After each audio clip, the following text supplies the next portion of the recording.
Vous dites une petite lueur dans la nuit parce que cette semaine, je vous ai entendu, Serge Effès, vous disiez les Français vont très mal. Qu'est-ce que vous entendez en consultation en ce moment ? Ah, c'est terrible, et tous mes collègues disent la même chose, c'est-à-dire c'est le bureau des plaintes, le bureau des pleurs, le bureau de l'angoisse, de la déprime, du désarroi, de la sidération, de la colère aussi, beaucoup de colère, et je trouve que cette colère est un petit peu inquiétante parce qu'on ne sait pas très bien sur qui la projeter. Mais ce qui me paraît encore plus préoccupant, si vous voulez, c'est que ces symptômes dont je vous parle, que tout le monde peut rencontrer à la faveur d'un traumatisme, à la faveur d'une mauvaise nouvelle, etc., qu'on connaît bien, eh bien, ils sont aujourd'hui en train de déraper de plus en plus vers la psychiatrie à proprement parler. C'est-à-dire vous dites même, on est dans la 3e vague psychiatrique. Absolument. Et d'ailleurs, Olivier Véran l'avait dit aussi il y a quelques semaines.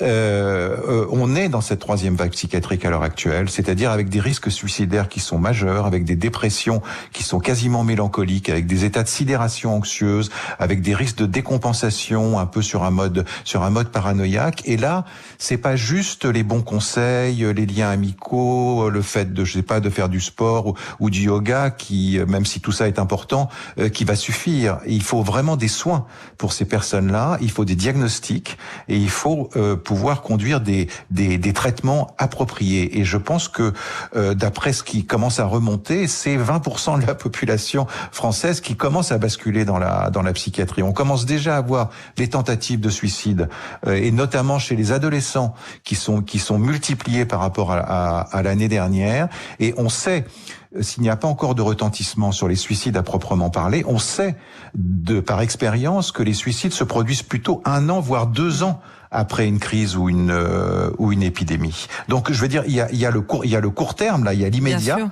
où tout le monde va mal, mais il y a ce moyen terme et ce long terme qui vont être à préparer et de quelle façon on va pouvoir répondre à une vague qui ne dure pas que quelques jours, mais qui va durer plusieurs mois, au moins plusieurs mois. On entend votre appel, Serge Effès, à prendre en compte justement cette situation. Juste pour terminer, quelques mots, peut-être pour apaiser avec ce 31, on ne va pas faire la fête justement les jeunes.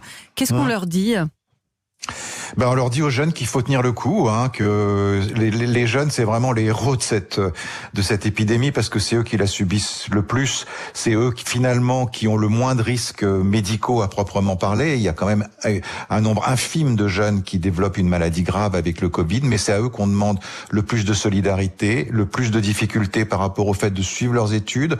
Les lycéens vont en classe, pas les étudiants. Ils sont très seuls. Ils vivent le plus souvent dans des conditions précaires. Ils peuvent plus faire de petits boulots pour assurer leur survie. Et finalement, c'est vrai que ce qui pourrait un petit peu les enchanter aujourd'hui, le fait quand même de pouvoir faire la fête, d'écouter un concert et des choses comme ça, ils ne l'ont plus. Donc, il faut vraiment tenir le coup avec cette idée que dans 6 mois, dans 8 mois, dans 9 mois, on l'espère tous, le vaccin aura permis de... On sera au bout du tunnel. Absolument. Merci beaucoup Serge Effès pour ces mots et ces jeunes, vous dites les héros aussi, eux aussi, de cette épidémie. Merci beaucoup d'avoir été avec nous ce midi sur Europe 1.